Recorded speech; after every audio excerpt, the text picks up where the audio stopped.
árbitro apita. Finito. Dobradinha para o Porto.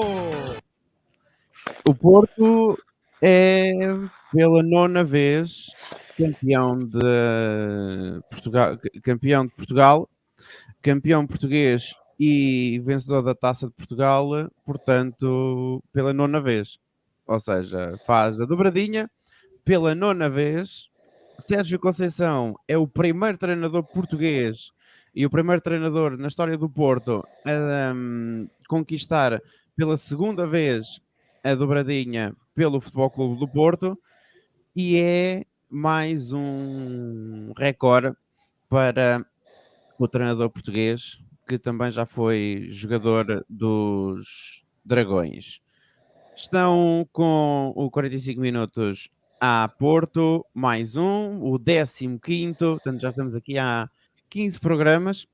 Parece que foi ontem que começámos isto, que começámos esta, vamos chamar assim, temporada de 45 minutos a Porto.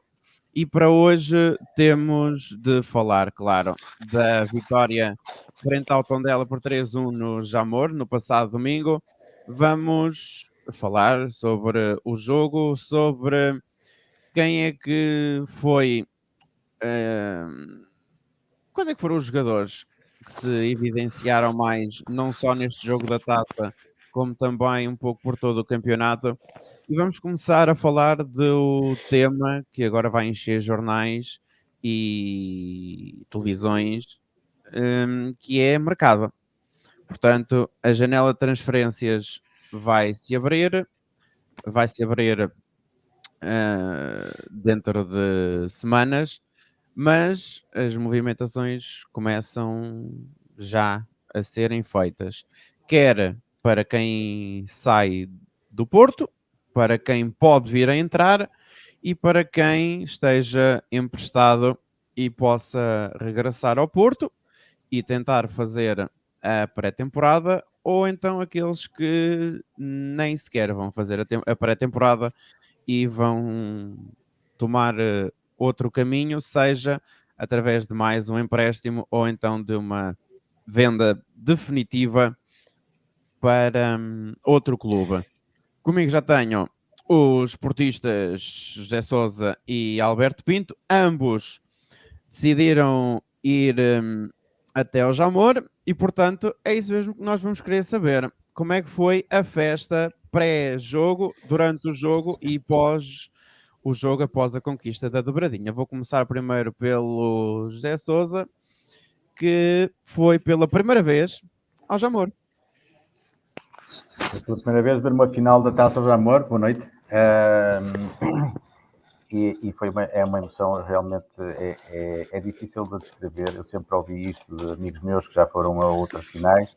Não sabia, nunca tinha sentido aquelas emoções, mas de facto que cor que aquilo está revestido, o estádio Jamor, embora o estádio em si não seja, pronto, um estádio de conforto de primeira categoria, não se pode dizer isso, quer no conforto, quer na própria vista que se consegue ter do lugar onde estamos sentados, porque o jogo fica muito distante, o campo fica muito distante. Vocês estiveram num dos topos.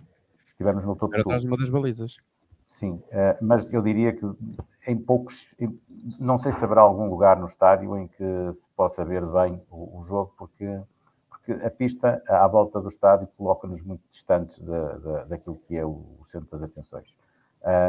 Mas, retirando isso, acho que toda a área envolvente é extraordinária.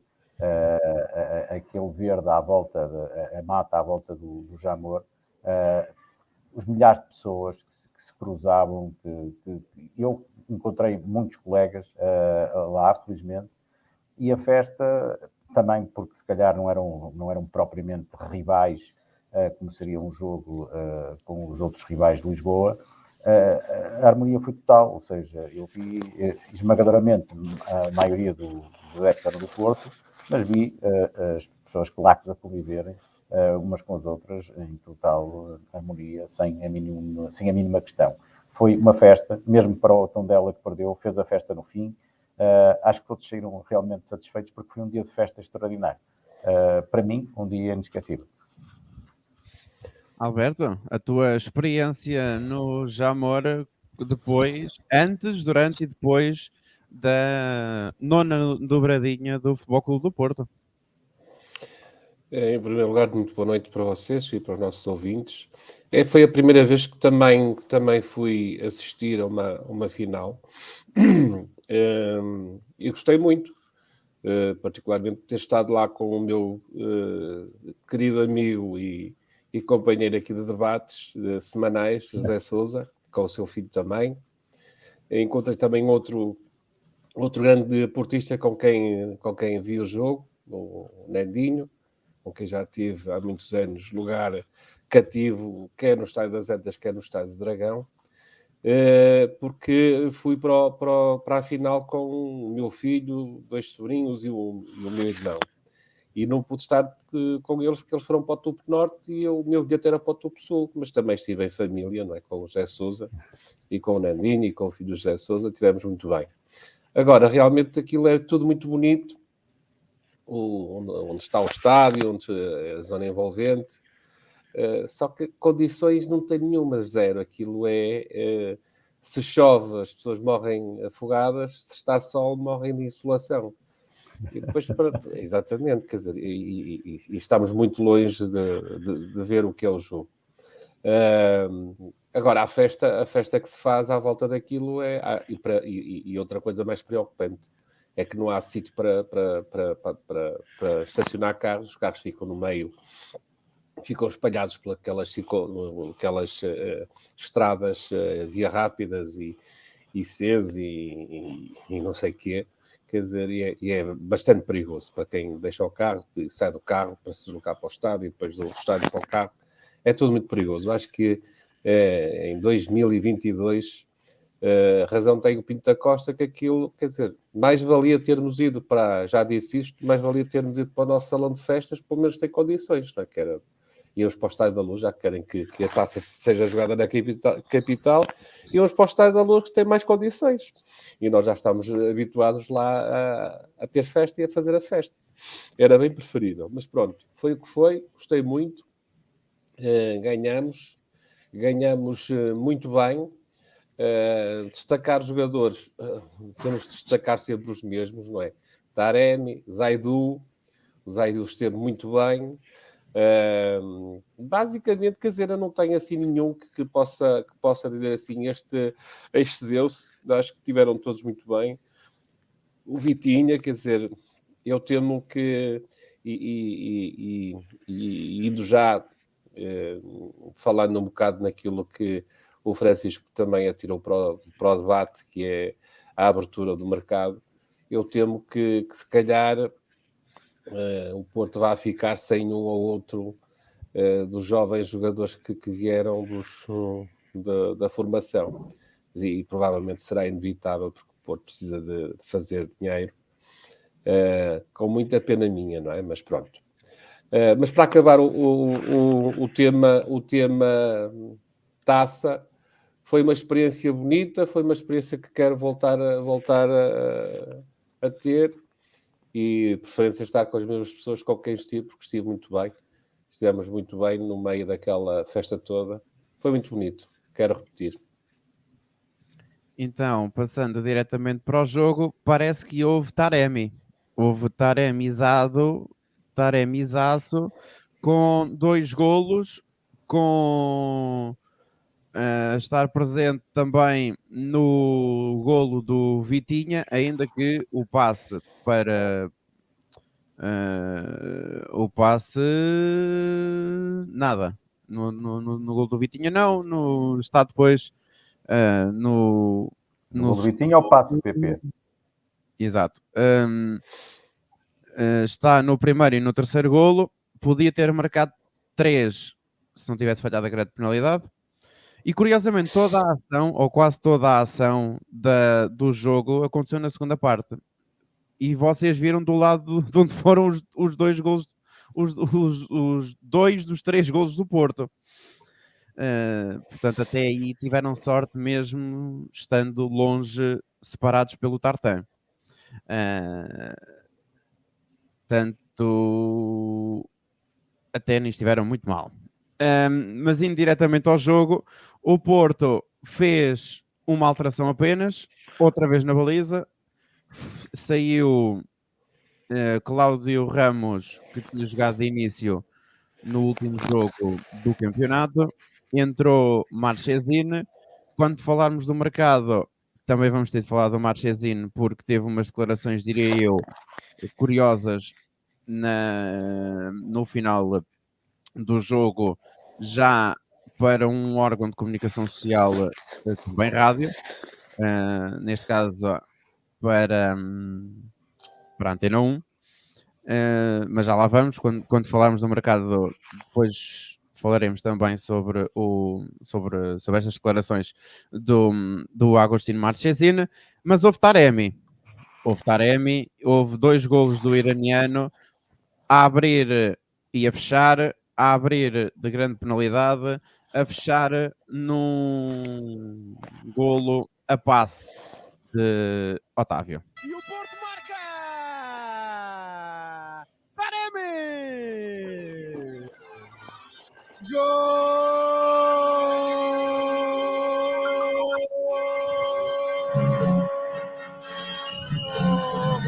do Porto!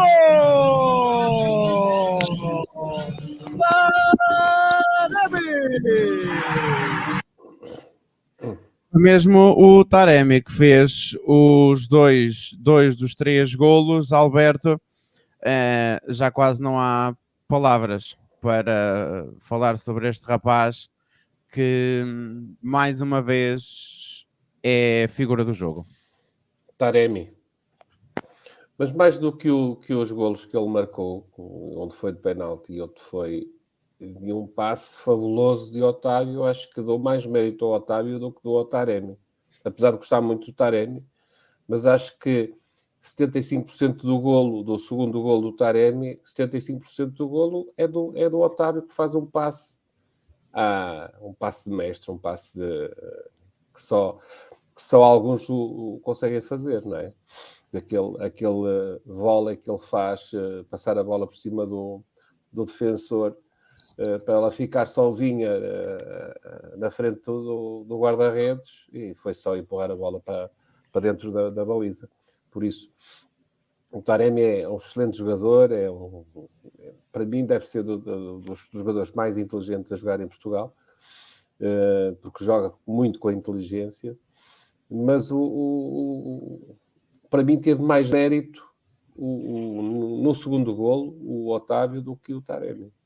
Mas pronto, eu não sinceramente, para ter que demarcar um jogador dos outros, costuma um bocado, porque Taremi, Otávio, Vitinha e Zaidu tiveram muito bem, tiveram em grande, quer dizer, a única diferença é que o Taremi marcou 2 golos, porque de resto acho que estes 3 ou estes 4 estiveram muito bem, como toda a equipa, mas pronto, estes 4, por aquilo que fizeram, tive pena que no penalti que o Taremi marcou, e se calhar foi por isso que ele marcou, que tremeu um bocado por causa dos adeptos todos em uníssonos pedirem que fosse o Taremi. Não sei se o Francisco... O Zaidu. Que fosse o Zaidu a marcar, não sei se o Francisco a fazer o relato se apercebeu disso. Toda a gente no estádio estava a pedir que fosse o Zaidu a marcar o penalti. Não foi ele, e o Taremi se calhar por causa disso até falhou, acho eu, mas pronto. Eu acho que foi no segundo penalti que foi pedido que fosse o Taremi, que fosse o Zaidu, não foi o José Sousa. Por isso, eu não posso dizer que o Taremi foi melhor que os outros, porque eles estiveram todos muito bem, num nível muito bom. Mesmo o Edmilson, que não marcou, mas também esteve à altura do jogo. Toda a equipa. Estes 4 evidenciaram-se pelos golos do Taremi, pelo passe do Otávio, pelo golo do Vitinha e por tudo aquilo que fez o Zaidu. Que é o que eu digo, quer dizer, o o campeonato devia continuar só por causa dele, porque ele agora é que estava a arrancar e a chegar ao fim e ia ser considerado o melhor jogador do campeonato. Mas era preciso que o campeonato não parasse agora. José Sousa, mais um jogo, mais 2 golos do Taremi e mais 3 golos do Porto contra um Tondela que ainda tentou, mas quando tentou marcar, marcou, foi lá uma vez, marcou, no minuto a seguir acabou o jogo. Olha, em primeiro lugar, deixa-me retribuir as palavras elogiosas do meu amigo Alberto, até porque foi um grande gosto também estar com ele, mas sobretudo se não fosse ele eu não estaria lá. E, portanto, o meu obrigado por isso. Relativamente aos jogadores, olha, alguns jogadores eu tenho muita dificuldade até em avaliá-los, porque, olha, se eu começar pela defesa, eu não posso dizer nada sobre o Marquezinho, porque ele na primeira parte nem tocou na bola, que era onde eu conseguia ver. Assim como também não consegui perceber se tiver uma grande prestação qualquer um dos defesas, porque o Tondela não passou a linha de meio campo na primeira parte. Portanto, é difícil avaliar. Na segunda parte, é ainda mais difícil porque eles estavam mais longe. Portanto, para além do Tondela não passar também muitas vezes o meio campo, dava para ver ainda pior. Destaca-se um bocadinho o Zaidu, porque de facto atacou mais na segunda parte e, portanto, consegui dar, obviamente, uma nota positiva. Os outros, obviamente, jogaram, mas não tiveram a oportunidade de se evidenciar. Quanto ao meio-campo, o Vitinha, soberbo, fez um jogo extraordinário. Há um jogador no Porto em que há ali um momento em que quase que me apetecia descer de facto as escadas e até lhe bater, mas ele fez uma exibição fantástica, que foi o PP. Ele tem um falhanço inacreditável, mas ele está nos outros golos, ele faz um jogo extraordinário. O Taremi é um jogador muito regular, muito inteligente, e eu acho que ele está a conseguir evoluir o ponto em que não era tão positivo, que era a sua eficácia no golo. E ele tem feito as pazes com o golo e tem aumentado os seus índices de eficácia e, portanto, também tem marcado mais golos ultimamente. Todos os outros... o Otávio, uma palavra para o Otávio. O Otávio é um jogador extraordinário. Ele está em todos os lances. Não é à toa que o Tondela não passa ao meio campo. Não passa ao meio campo porque o meio campo do Porto nem sequer o deixa entrar. Não é? E o Otávio é logo o primeiro responsável por isso. E depois, de facto, como diz o Alberto, aquele passe para o Taremi não estava ao alcance de todos. Eu diria que aquilo é um passe à Maradona. Foi um passe soberbo. Portanto, o Taremi, de facto, só tinha efetivamente que encostar e o Porto fez uma exibição quanto basta. O Ivanilson também não esteve mal. O Ivanilson teve um nível razoável. Não foi extraordinário, mas teve um nível razoável. E penso que o Gruitch fez um jogo também bastante equilibrado. Fiquei satisfeitíssimo com o regresso do Uribe, porque é um jogador à Porto, claramente. E o Galeno, também quando entrou, acho que ele precisava desta lufada da frente para ganhar confiança. O terceiro golo do Porto nasce de uma arrancada dele pelo lado esquerdo e consegue progredir em posse dentro da área. Depois faz um passo atrasado que inclusive acaba por ser interceptado, mas vai parar aos pés do Otávio e depois faz o referido passe. Portanto, a equipa do Porto esteve ao seu nível. Podia ter feito um jogo melhor, não vou dizer que foi dos melhores jogos do Porto que eu vi até hoje, mas foi o chamado jogo quanto basta. Os jogadores também estavam com vontade que o jogo acabasse, porque o que toda a gente queria era fazer a festa, era levantar a taça, era abanar as bandeiras e os cascóis. Portanto, acho que foi um jogo de festa. Mais que um jogo, foi exatamente um jogo de festa. E o Sérgio Conceição, no final do jogo, falou precisamente sobre a conquista da taça e a dizer que era a cereja no topo de um bolo que começou em agosto e terminou no dia 22 de maio. Momentos de enorme felicidade. Os momentos são todos diferentes. Naquela altura era jogador, agora como treinador, foi concluída uma época fantástica, como eu estava a dizer, mesmo agora, ou seja, foi a cereja no topo do bolo que eu tive a oportunidade também de, quando fiz a divisão do jogo ontem, de o frisar. Acho que os jogadores mereciam pelo trajeto que tiveram todo o ano e nesta taça em particular, porque estamos a falar da taça. Tivemos sempre um sorteio complicado, mas fomos dando conta do recado e hoje estamos todos muito felizes de conquistar esta taça. E o Porto, para conseguir conquistar esta taça, teve de passar pela terceira eliminatória, pela quarta eliminatória, pelos oitavos, pelos quartos, pelas meias e a grande final contra o Tondela que conseguiu chegar à final, mas não conseguiu evitar a descida de divisão. O Tondela vai jogar segunda liga na próxima temporada. O Porto, e porque estamos a falar do Futebol Clube do Porto, a equipa portista teve de começar logo na terceira eliminatória, eliminando por 5-0 o Sintrense fora. Depois, em casa, na quarta eliminatória, goleou também marcou também 5 golos, mas sofreu 1. Ganhou 5-1 ao Feirense. Nos oitavos de final, eliminou o rival Benfica, ganhando em casa no Dragão por 3-0. Nos quartos, o Porto ganhou 3-1 ao Vizela. Nas meias finais, elimina o Sporting, ganhando 2-1 em Alvalade e ganhando 1-0 no estádio do Dragão. Na final, ganhou 3-1 ao Tondela. José Sousa, foi uma caminhada em que o Porto teve jogos com um grau de dificuldade uns mais elevados do que outros, mas o que fica desta caminhada do Porto até à final da taça realizada no domingo, dia 22 de maio, no Estádio Nacional, foi precisamente ter eliminado os outros dois rivais.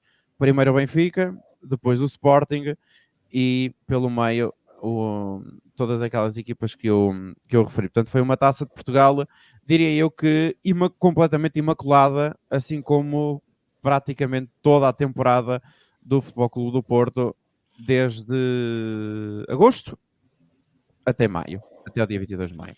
Olha, eu ainda não vou aqui validar os registros históricos de algumas enciclopédias, mas a minha memória, que também tem algum valor, não me recordo nunca de uma equipa vencedora da taça ter eliminado 2 rivais, isso já tinha acontecido, mas 2 rivais com 3 jogos, não me recordo, e sobretudo com 3 vitórias.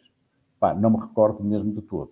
O Porto chega à final, eliminando o Benfica por 3-1 em casa e com 2 vitórias sobre o Sporting, uma em casa e outra fora. Portanto, quem consegue eliminar os 2 maiores rivais, obviamente, não há contestação nenhuma relativamente a esta vitória, sobretudo quando nas outras até foram, por acaso, algumas com goleada, não é? Os que não eram rivais. O Benfica também é considerado uma goleada, porque o jogo da taça foram 3-0, portanto 3-0 já é goleada. É caso para dizer que esta final, ou esta taça, a final da taça e a conquista da taça vale por 3. Porque ter eliminado o Benfica e o Sporting, para mim, são 2 finais. Ou seja, estas foram 3 finais. Por isso, esta taça, para mim, tem um sabor triplo. Se assim se pode dizer, porque não é todas as épocas que quem vai à final, dos 3 grandes, consegue eliminar e deixar pelo caminho os 2 maiores rivais, não é? E os 2 clubes mais fortes connosco em Portugal. Por isso, para mim, vale por 3 esta taça. Eu acho que nos deviam dar, estão-nos a dever mais 2 taças.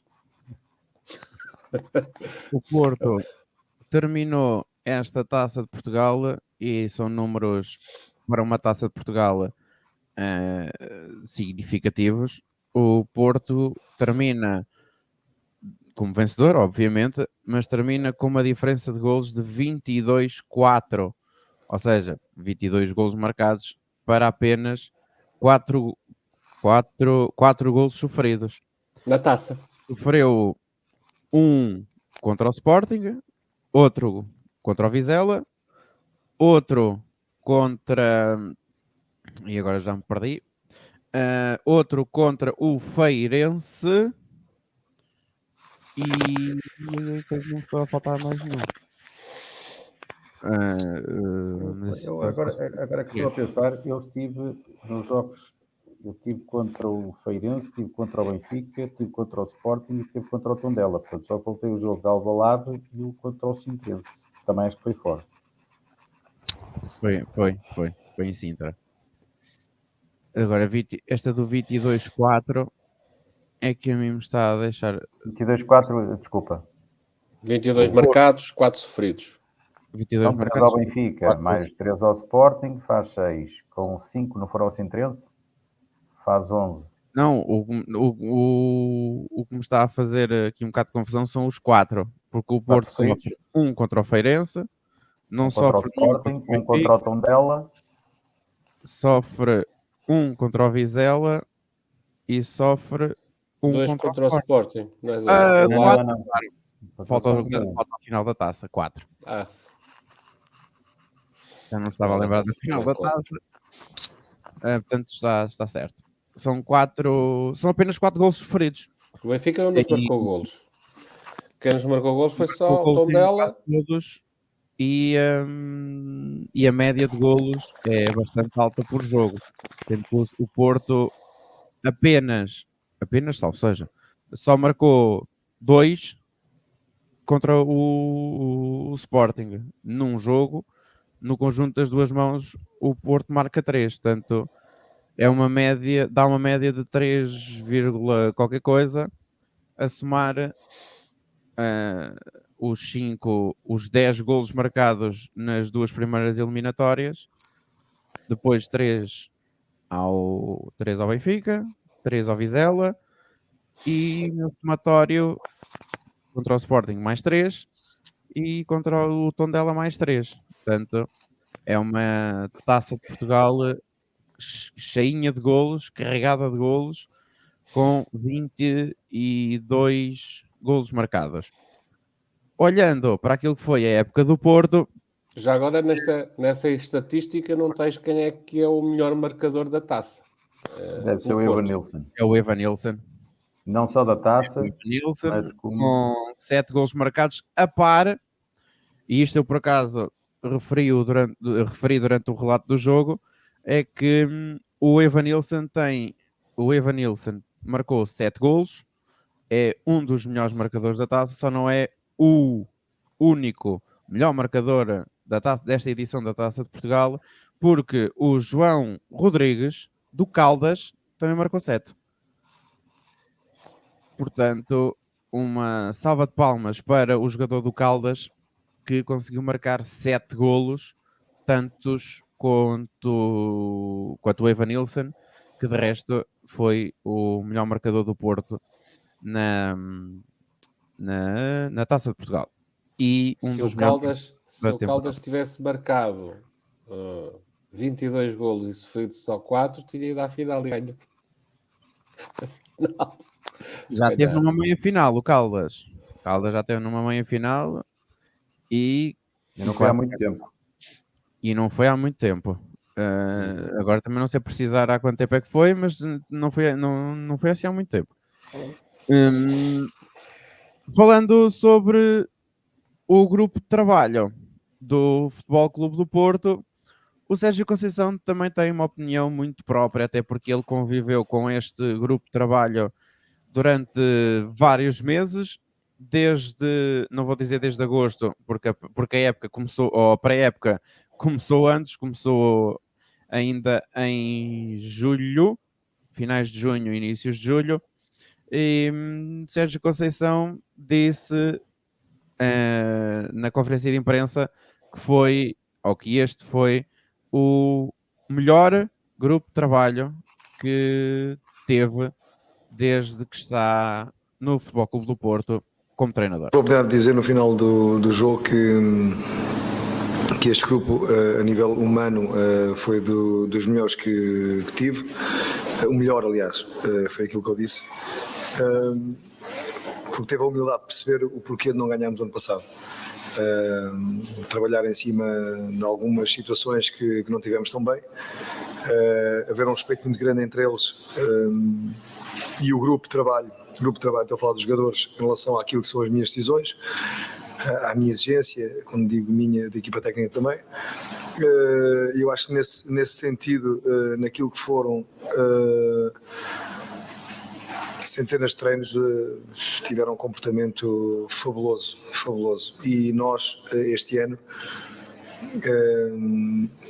mudámos algumas vezes, até em termos estruturais, aquilo que queríamos para a equipa, e eles sempre com uma dedicação enorme, percebendo que houve momentos da época que era importante mudar algumas coisas e nunca houve o que cada jogador está na sua zona de conforto, ou seja, foram capazes sempre de se superar, de ir à procura daquilo que nós queríamos, e isso é fantástico. E nesse sentido, este grupo, não tenho dúvida nenhuma, foi o melhor que eu apanhei. E o Porto faz 53 jogos ao todo esta temporada, faz os 34 do campeonato, os 7 da Taça de Portugal, 2 na Taça da Liga, faz 4 na Liga Europa, 6 na Liga dos Campeões, teve ao todo 39 vitórias, 8 empates e apenas 6 derrotas, marcou 119 golos, sofreu 45. Alberto, e depois destas palavras do Sérgio Conceição, vem-me à cabeça uma frase que eu agora vou adaptá-la, que é: grupo unido jamais será vencido. E foi o que aconteceu esta temporada, que o Porto, a nível nacional, perde por apenas 2 vezes.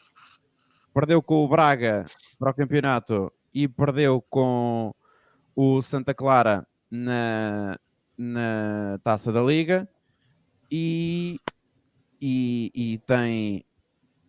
teve 3 derrotas na Liga dos Campeões, mais uma derrota na Liga Europa, que foi contra o Lyon. Mas, pegando nas palavras do Sérgio Conceição, a época do Porto foi um bocadinho isto: grupo unido jamais será vencido. Eu até diria mais: grupo unido jamais será vendido.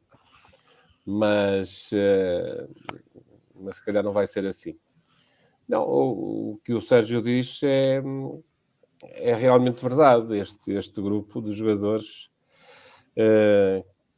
com muita juventude e com muitos portugueses, que me dá, não tem nada contra os estrangeiros, mas dá-me mais prazer ver miúdos saírem da formação, portugueses particularmente, mas podem ser estrangeiros, porque também aparecem, também há miúdos na formação que são estrangeiros, mas dá-me muito prazer que os jogadores da formação cheguem à primeira equipa e vençam como estão a vencer estes.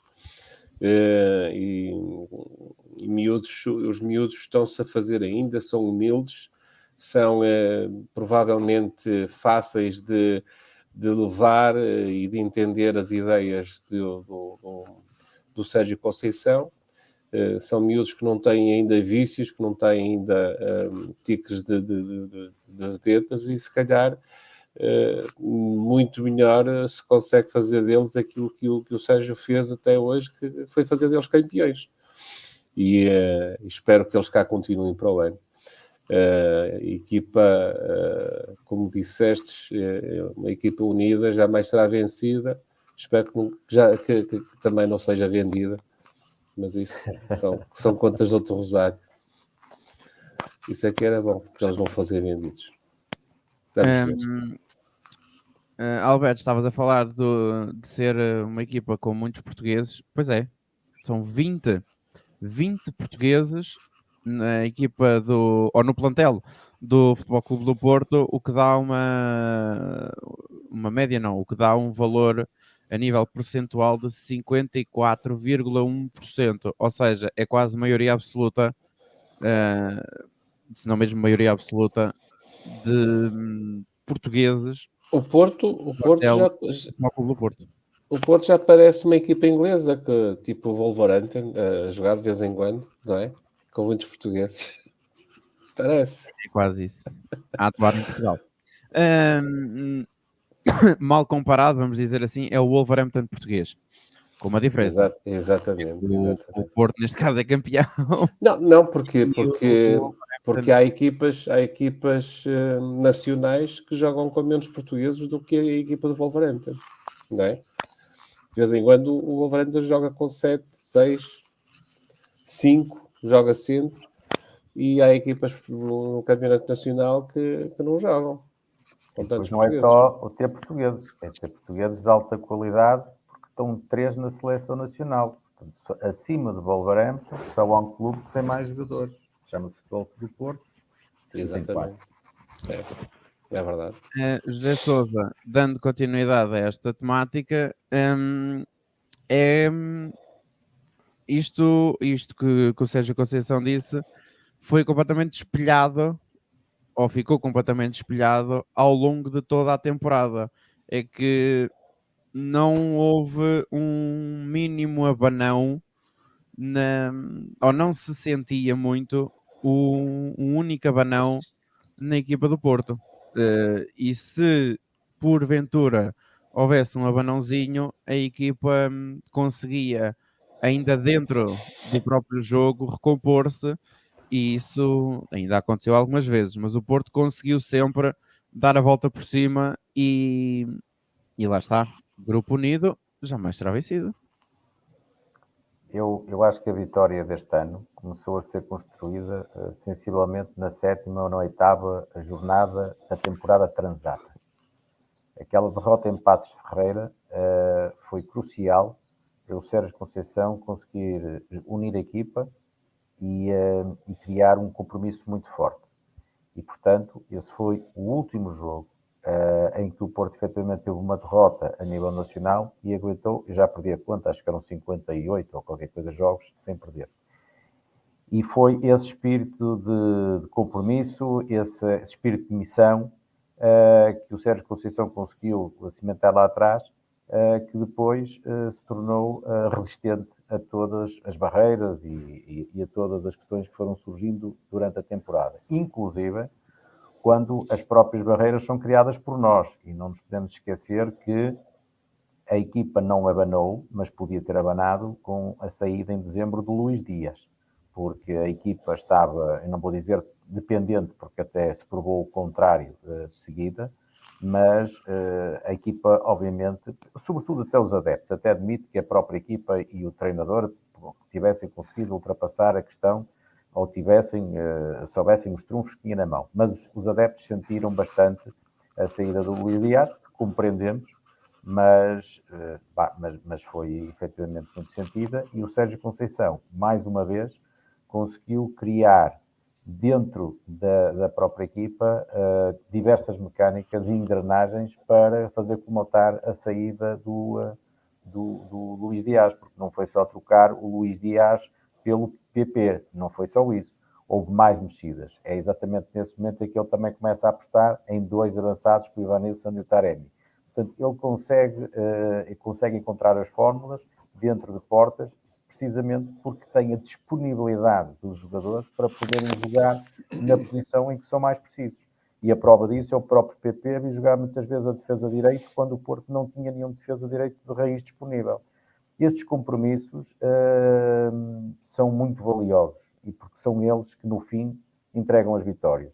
Nós não podemos esquecer que o Porto já foi campeão europeu e, tendo uma equipa extraordinária, não tinha uma equipa brilhante em termos de nomes individuais, quando comparados à época com os Real Madrid e Barcelona, e conseguiu ganhar, obviamente, pela sua capacidade técnica, pela sua qualidade, mas, acima de tudo, do seu compromisso.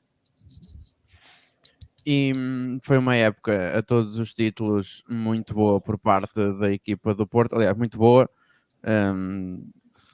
Os adeptos do Porto, como é óbvio, vão dizer que a época se calhar foi incrível, porque é realmente muito difícil para uma equipa, seja que equipa for, fazer em 34 jornadas, vencer 29, empatar 4 e perder apenas um único jogo, marcar 86 golos e sofrer 22. Aliás, o Porto sofre tantos golos quantos marcou na Taça de Portugal, o que não deixa de ser curioso.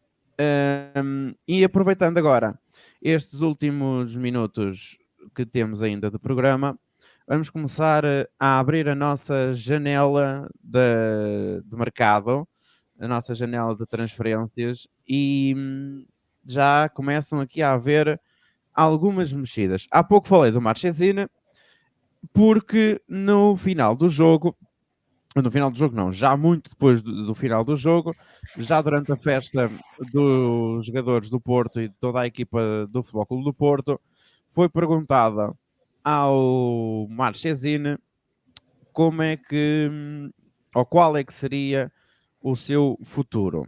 Ele disse que esta época foi particularmente difícil porque ele não estava habituado a não jogar, e para um guarda-redes já se sabe que, ou melhor, ele não estava habituado a não jogar com regularidade, ou seja, a ser usado apenas na Taça de Portugal ou aqui e ali na Liga Europa. E ele Agostinho Marchesine, a pensar, como deve estar, obviamente, a pensar, e disse que estava a pensar já que também quer estar no Mundial do Qatar entre novembro e dezembro.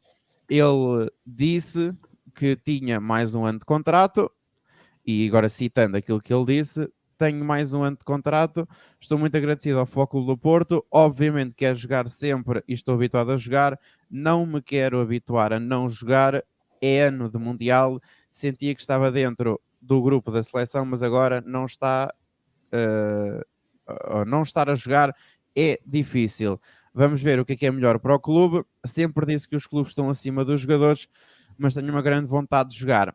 E ele abriu completamente as portas a sair caso isso seja possível. José Sousa, em saindo, ou possivelmente em podendo sair o Marchesina, o Diogo Costa muito dificilmente não sairá do Porto, ou seja, muito provavelmente, e para já não há ideias em contrário, nem notícias em contrário de que o Diogo Costa vá sair. Com a possível saída do Marchesine, pode-se abrir aqui uma janela para outros guarda-redes da própria formação do Porto, como é o caso do Francisco Meixedo, ou então também o caso do Cláudio Ramos subir a segundo guarda-redes na próxima temporada. Olha, o Diogo Costa, eu espero que ele seja um símbolo do Porto, como foi o Vítor Bahia. Portanto, espero que se mantenha por longos e bons anos. Eu penso que tem perfil para ficar no Porto. Não me parece ser daqueles jogadores que parecem ter uma ambição desmedida de querer sair rápido. Portanto, parece-me alguém já com uma maturidade bastante forte e parece-me a mim que ele entende que ganhando um destaque no Porto e agora também na seleção, pode tirar maior proveito disso, inclusive financeiro, se souber aguardar pelo menos mais 2 ou 3 épocas, porque ele é muito novo para um guarda-redes. E não é fácil um guarda-redes, mesmo com a categoria dele, mas com a experiência que ele tem, que ainda é pouca, porque ele tem pouco mais que 20 anos, conseguir se impor num grande clube nomeada a nível europeu. Portanto, eu acredito que ele vai ficar mais 2 ou 3 anos. Fica ele mais 2 ou 3 anos, e ouvindo agora o que são os comentários do Marquezine, eu percebo a posição do Marquezine. É uma pena, deviam poder jogar 2 guarda-redes, não podem, e aceito que o Marquezine queira sair. Eu só não aceito, é como já soubeu alguns comentários, é que ele possa ir eu não acredito que ele vá, de qualquer forma não acredito que ele vá, porque se há jogador que demonstrou garra e espírito a Porto foi efetivamente Marquezine, portanto é possível que até volte à Argentina, onde tem obviamente mercado e muito reconhecimento.